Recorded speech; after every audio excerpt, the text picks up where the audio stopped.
Selamat pagi.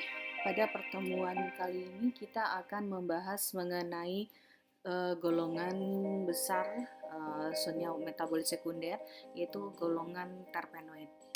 Senyawa terpenoid merupakan senyawa yang memiliki jumlah jenis dan keragaman yang cukup banyak, bahkan lebih banyak dibandingkan dua kelompok lainnya, misalnya seperti alkaloid ataupun fenolik. Kenapa? Karena memang kalau dilihat dari struktur inti dari senyawa tersebut sangat memungkinkan untuk terjadinya rearrangement ataupun terjadinya isomerisasi, sehingga uh, variasi atau jenis senyawa ini memang cukup banyak. Apa sih senyawa terpenoid? Senyawa terpenoid adalah golongan senyawa terpenoid adalah merupakan golongan metabolit sekunder, di mana senyawa-senyawa golongan ini merupakan senyawa yang tersusun dari unit-unit satuan 5 atom karbon yang kita sebut sebagai isopen. Okay. Jadi basically senyawa terpenoid adalah merupakan senyawa polimer dari unit isopen ini. Senyawa terpenoid terbentuk dari penyambungan satuan-satuan isopren tersebut.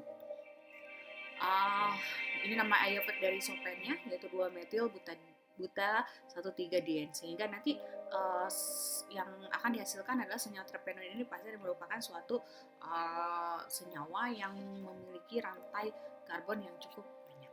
Oke. Untuk bagaimana kondensasi dari satu unit isopren dengan isopren yang lain, yang paling lazim adalah kondensasi terjadi dari bagian ekor satu unit isopren ke bagian kepala unit isopren yang lainnya. Ini yang paling lazim. Okay. Namun untuk golongan triterpen ataupun golongan tetaterpen, ada juga yang kondensasinya itu bukan dari ekor ke kepala, tetapi dari kepala ke kepala. Atau ada juga yang reguler dari kepala ke bagian tengah dari struktur isoprennya. Kayak sini, masuk ke sini. Nah, dari proses kondensasi inilah maka terbentuk beberapa golongan terpenoid. Jadi basically biosintesis dari senyawa terpenoid ini memang diawali dari pembentukan isopentenyl pirofosfat melalui jalur asam mevalonat. Jadi isopentenyl pirofosfat yang sudah terbentuk ini dia membentuk isomernya, yaitu dimetil alil pirofosfat. Nah, basically sebenarnya isopentenyl pirofosfat merupakan isopren aktif yang bisa membentuk senyawa hemiterpen, yaitu senyawa yang memiliki satu unit isopren atau C5. Namun memang hemiterpen ini tidak banyak dibentuk di alam. Sebagian besar isopentenyl pirofosfat ini berkondensasi dengan dimetil alil pirofosfat membentuk senyawa geranil pirofosfat. Atau nanti dari geranil pirofosfat ini ketika diaktifasi akan membentuk geranil yang merupakan backbone dari monoterpen. Penambahan atau adisi satu unit isopentenyl pirofosfat dengan adanya keterikatan dari isopentenyl pirofosfat kepada nanti di sini alil kation alilnya, ini akan membentuk senyawa farnesil pirofosfat. Okay. Farnesil pirofosfat atau C15 ini dibentuk deaktivasinya yaitu senyawa farnesyl ini merupakan backbone untuk senyawa sesquiterpen atau C15, yaitu senyawa golongan terpenoid yang memiliki 3 unit isopren. Oke. Kemudian untuk membentuk senyawa diterpen, yaitu senyawa yang memiliki 4 unit isopren, tentu ada pendambahan atau adisi kondensasi 1 unit isopentenyl pirofosfat membentuk. Di sini akan membentuk geranil pirofosfat. Geranil pirofosfat inilah yang merupakan backbone untuk geranil, yaitu senyawa backbone diterpen. Untuk pembentukan senyawa sesterterpen atau C25 atau yang memiliki 5 unit isopren, ini juga terjadi dengan penambahan 1 unit isopentenyl pirofosfat atau ada adisi 1 isopentenyl pirofosfat pada geranil pirofosfat membentuk farnesil geranil pirofosfat. Farnesil geranil pirofosfat inilah yang merupakan nanti backbone untuk senyawa sesterterpen. Okay. Untuk pembentukan senyawa triterpenoid ini tidak dibentuk dengan adisi atau penambahan 1 unit isopentenyl pyrophosphate pada farnesyl geranyl pyrophosphate, tetapi dilakukan dengan kondensasi 2 molekul farnesyl pyrophosphate kondensasi membentuk inti skualen. Nah, dari inti skualen inilah yang nanti menjadi backbone untuk senyawa terpenoid, dan jika dia nanti mengalami siklisasi, salah satunya dia akan membentuk inti steroid, diturunkan menjadi beberapa turunan dari senyawa steroid. Oke, jadi senyawa triterpen ataupun steroid ini adalah merupakan senyawa golongan terpenoid yang memiliki 6 unit isopren. Untuk pembentukan senyawa tetaterpen atau karotenoids yang memiliki 8 unit isopren, ini juga seperti halnya triterpen tidak melalui penambahan 2 molekul isopentenyl pyrophosphate, tetapi ini dilakukan dengan menggabungkan atau mengkondensasi 2 geranyl pyrophosphate membentuk inti pitoen. Inti pitoennya ini yang nanti akan menjadi backbone atau senyawa antara untuk derivat-derivat dari golongan tetaterpen. Jadi pembentukan isopentenyl pyrophosphate inilah yang nanti ini menjadi dasar sintesis dari senyawa golongan terpenoid. Karena untuk langkah berikutnya untuk pembentukan golongan senyawa yang lainnya, golongan senyawa terpenoid yang lainnya ini terjadi dengan adisi isopentenyl pyrophosphate ini. Oke. Pembentukan isopentenyl pyrophosphate melalui jalur asam mevalonat ini adalah mulai dari recyclation dari 2 molekul asetil koenzim A membentuk asetil koenzim A yang nanti ini akan mengalami reaksi aldol stereospesifik yang menghasilkan senyawa 3-hidroksi 3-metil-butyryl koenzim A atau HMG koenzim A. Nah, reduksi dari HMG koenzim A ini yang nanti akan menghasilkan senyawa asam mevalonat yang akan membentuk senyawa isopentenyl pyrophosphate. Jadi, bagaimana cara kita menghambat biosintesis dari senyawa-senyawa golongan terpen? Ada beberapa mekanisme, salah satunya adalah menghambat pembentukan atau menghambat kerja dari enzim HMG CoA reduktase sehingga si asam mevalonatnya ini tidak akan terbentuk dan nanti isopentenyl pyrophosphate tidak akan terbentuk dan derivat dari senyawa terpenoid itu tidak akan terbentuk. Ini konsep ini digunakan juga dalam obat, dalam mekanisme kerja obat, yaitu untuk menurunkan kolesterol. Seperti yang kita ketahui, kolesterol itu adalah merupakan salah satu jenis terpenoid golongan steroid. Nah, ini tadi bagaimana kondensasinya. Jadi secara prinsipal biosintesisnya itu adalah merupakan adisi atau kondensasi 1 isopentenyl pyrophosphate kepada dimetyl pyrophosphate, lalu kemudian ada penambahan 1 unit isopentenyl pyrophosphate, begitu seterusnya. Oke. Kondensasinya ini bisa dari ekor ke kepala ataupun dari kepala ke kepala ataupun dari kepala ke bagian tengah dari unit isopren selanjutnya. Nah, ini yang diberi tanda bold ini adalah merupakan menunjukkan backbone dari unit isoprennya. Ini menunjukkan bahwa geraniol ini kondensasi terjadi dari ekor ke kepala gitu. Ini 2 unit isopren. Kalian bisa lihat nanti untuk farnesol, geraniol, squalen ataupun untuk phytoen. Ini untuk squalen ini adalah kondensasinya bukan dari kepala ke ekor, tetapi dari ekor ke. Oke, Anda silakan ini nanti bisa berlatih mana yang merupakan building block untuk senyawa-senyawa ini gitu. Jadi coba Anda lihat ini karbon ini adalah merupakan senyawa monoterpen sehingga dia tersusun dari 2 unit isopren. Ini adalah isopren yang pertama dan ini adalah isopren yang kedua. Kondensasi yang terjadi adalah kondensasi dari kepala ke ekor. Lalu kemudian terbentuk siklisasi. Oke, saya nanti bisa berlatih mencari building block dari senyawa-senyawa terpen tersebut. Terpenoid pada tumbuhan ini terdistribusi cukup banyak, biasanya ada di dalam sitoplasma sel. Karena terpenoid ini kan merupakan senyawa yang nonpolar, dia merupakan senyawa akan rantai panjang ya, karbon rantai panjang yang pada umumnya itu tidak mudah larut di dalam air, sehingga pada umumnya larut di dalam lemak. Dia terdapat dalam sitoplasma sel tumbuhan. Nah, uh, ada beberapa golongan terpenoid, yaitu mono dan sesquiterpen, itu merupakan komponen dari minyak atsiri. Tentunya senyawa ini bisa kita dapatkan, bisa kita peroleh di dalam minyak atsiri, dan minyak atsiri dihasilkan oleh tumbuhan itu pada sel-sel kelenjar khusus.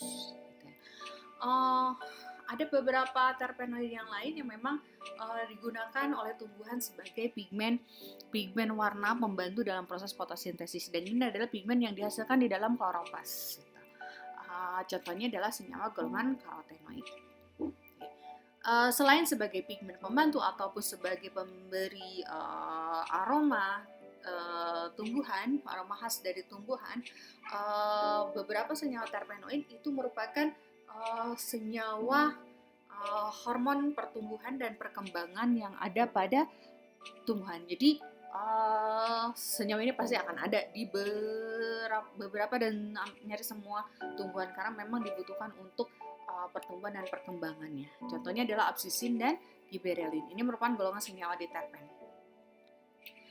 Tadi saya mengatakan mono, sesqui, diterpen, seseterpen, triterpen, tetaterpen. Ini adalah merupakan penggolongan dari golongan terpenoid. Oke, jadi penggolongan untuk senyawa terpenoid ini berdasarkan dari unit penyusun isoprennya. Untuk monoterpen terdiri dari 2 unit isopren, sesquiterpen 3, diterpen itu 4, seseterpen itu 5, triterpen itu 6, tetaterpen itu 8. Dan jika lebih dari 8, ini kita golongkan sebagai polyisopren. Contohnya adalah karet, polyisopren atau disebut juga sebagai polyterpen. Untuk senyawa monoterpen dan sesquiterpen, kedua golongan senyawa terpenoid ini adalah merupakan kandungan utama dari minyak atsiri. Jadi bersama dengan golongan yang lain, misalkan senyawa kumarin, ini dia akan bergabung dalam minyak atsiri suatu bahan. Tentu dia akan memiliki aroma dan rasa yang sangat khas. Kedua golongan senyawa terpen ini kalau dari segi sifat memang tidak terlalu jauh berbeda, hanya memang untuk titik didih, untuk sesquiterpen ini titik didihnya bisa lebih tinggi, bisa sampai 240 derajat Celcius. Senyawa monoterpen dan sesquiterpen ini seringkali mengalami isomerisasi. Contohnya adalah senyawa geraniol, di mana dia tidak hanya membentuk senyawa geraniol saja, tetapi dia berisomerisasi membentuk senyawa nerol. Jadi keduanya ini ada di dalam satu bahan, misalkan dalam satu bahan alam. Atau ada kalanya senyawa monoterpen dan sesquiterpen yang sudah berhasil kita pisahkan dari matriksnya, misalkan kita sudah mengekstraksi suatu bahan yang mengandung monoterpen dan sesquiterpen. Ada kalanya senyawa yang sudah kita pisahkan tersebut ini akan mengalami reisomerisasi atau rearrangement gitu. Jadi dia akan membentuk suatu senyawa baru yang basically sebetulnya tidak ada di dalam bahan alam yang kita pisahkan tersebut gitu. Jadi secara natural dia tidak ada, tapi dia terbentuk ketika proses pemisahan atau proses isolasi itu terjadi. Jadi di luar dia akan mengalami isomerisasi atau rearrangement. Ini kerap kali terjadi. Makanya untuk minyak atsiri, misalkan pemisahan minyak atsiri ini baiknya memang tidak didiamkan lama, karena nanti pembentukan artefak ini sangat memungkinkan terjadi. Ini beberapa contoh senyawa golongan monoterpen dan sesquiterpen. Jadi untuk monoterpen dan sesquiterpen ini ada yang dalam bentuk asiklik ataupun dalam bentuk siklik. Untuk yang siklik ada yang monosiklik ataupun juga ada yang bisiklik. Senyawa monoterpen ini ada yang memang dibentuknya secara reguler, ini yang memang berasal dari geranyl pyrophosphate ya. Tapi ada juga yang pembentukannya itu bukan dari kondensasi antara dimethyl allyl pyrophosphate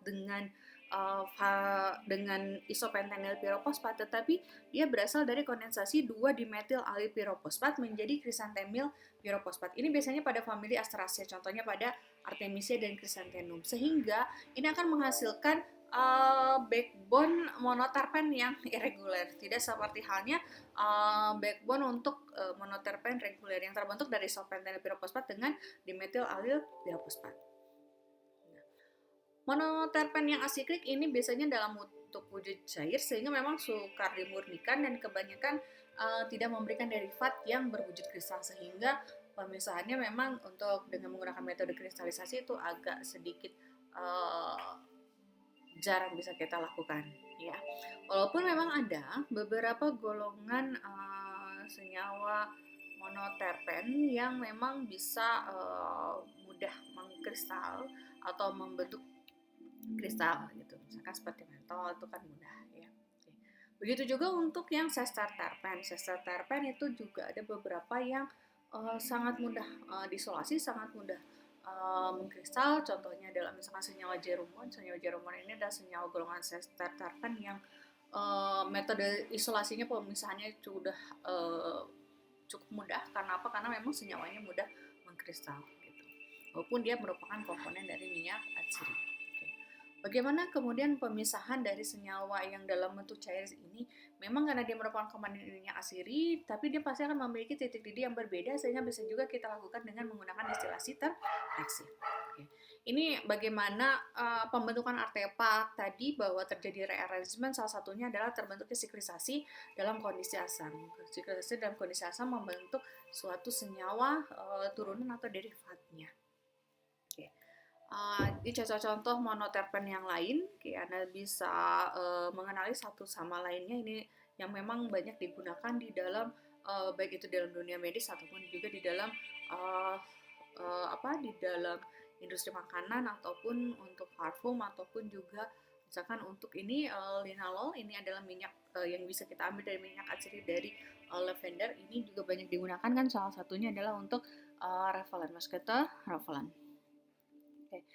Ini contoh siklik terpenoid yang lain. Nah, jadi rearrangement atau pembentukan senyawa baru ini bisa terjadi dengan reaksi oksidasi ataupun reaksi reduksi dari senyawa terpennya sendiri gitu. Jadi contohnya adalah absinthe. Absinthe ini terbentuk dari senyawa terpen yang teroksidasi.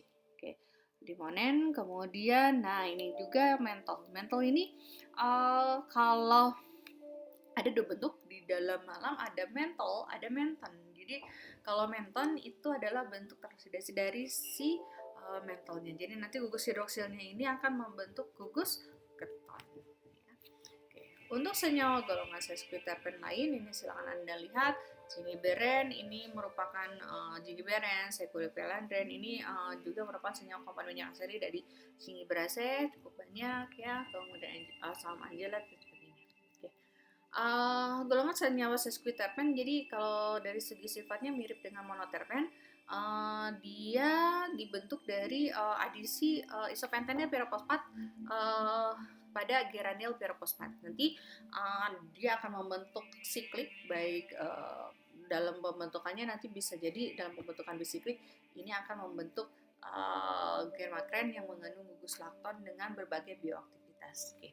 Salah satunya di sini adalah gosipol dari biji kapuk atau biji randu yang memiliki aktivitas sebagai bisa kita gunakan untuk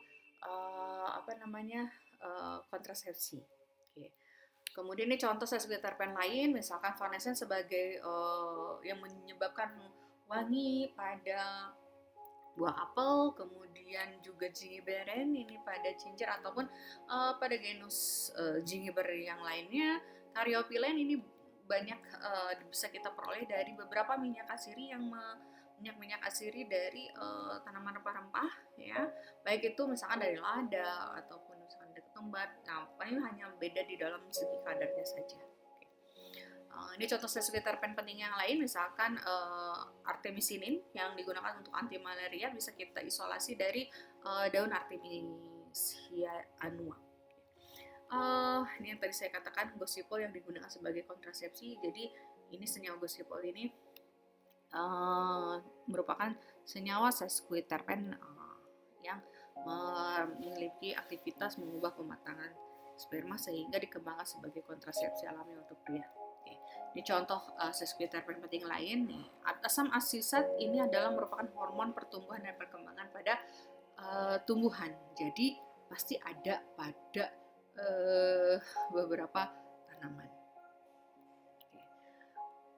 Kemudian golongan terpenoid yang lain adalah di senyawa diterpen. Senyawa diterpen merupakan senyawa yang terbentuk dari adisi 1 unit isopentenyl pirofosfat pada farnesyl pirofosfat membentuk geranil pirofosfat. Ini beberapa contoh senyawa yang mengandung senyawa diterpen. Untuk klorofil, bagian diterpennya adalah pada rantai fitolnya ini. Jadi kan klorofil itu ada rantai fitolnya yang mana ini nanti yang fiton ini yang membuat si klorofil ini dia tidak mudah larut di dalam air. Jadi kalau kita mau membuat suatu sediaan klorofil yang memang larut dalam air, memang baiknya ini nanti si rantai ini kita putus, kita lepaskan dulu, karena bagian yang ini yang memang bagian yang larut di dalam airnya, dan ini yang memiliki aktivitasnya. Oke. Untuk golongan yang lain adalah vitamin E, vitamin K. Ini basically adalah merupakan senyawa diterpen yang terikat pada gus yang lain. Kemudian senyawa diterpen lain adalah steviol. Steviol adalah glikon dari steviosid. Steviosid Anda mengenal ini sebagai pemanis alami yang bisa kita ambil dari stevia rebaudiana. Kemudian taksol. Taksol ini adalah merupakan senyawa diterpen yang memiliki aktivitas anti kanker, dan sintesisnya sudah digunakan untuk pengobatan anti kanker. Kenapa dikatakan sintesisnya? Karena memang kalau untuk isolasi dari bahan alamnya sangat tidak memungkinkan dengan keterbatasan bahan alam, di mana dia bisa kita optimal isolasi dari tumbuhan yang memang usianya cukup tua, misalkan pada 100 tahun, sehingga not worth it gitu kalau kita langsung mengisolasi dari tanamannya, sehingga memang kita harus menggunakan dari isolatnya. Ginkgolide ini adalah merupakan glukosid dari senyawa diterpen pada ginkgo biloba. Dia bekerja memperlebar pembuluh darah sehingga bisa digunakan sebagai stimulan. Ini pembentukan diterpen tadi ya, jadi bahwa ada adisi isopentenyl pirofosfat pada farnesyl pirofosfat. Ini terbentuknya kation alilik yang nanti akan menyebabkan adanya penambahan elektrofil. Ini yang tadi contoh tadi. Untuk senyawa diterpen ini nanti akan kita bahas di pertemuan berikutnya. Oke, selanjutnya akan kita lanjutkan ke sesi diskusi mengenai senyawa monoterpen, sesquiterpen, dan diterpen. Silakan sesi diskusi bisa dimulai pada jadwal perkuliahan yang sudah kita sepakati. Terima kasih.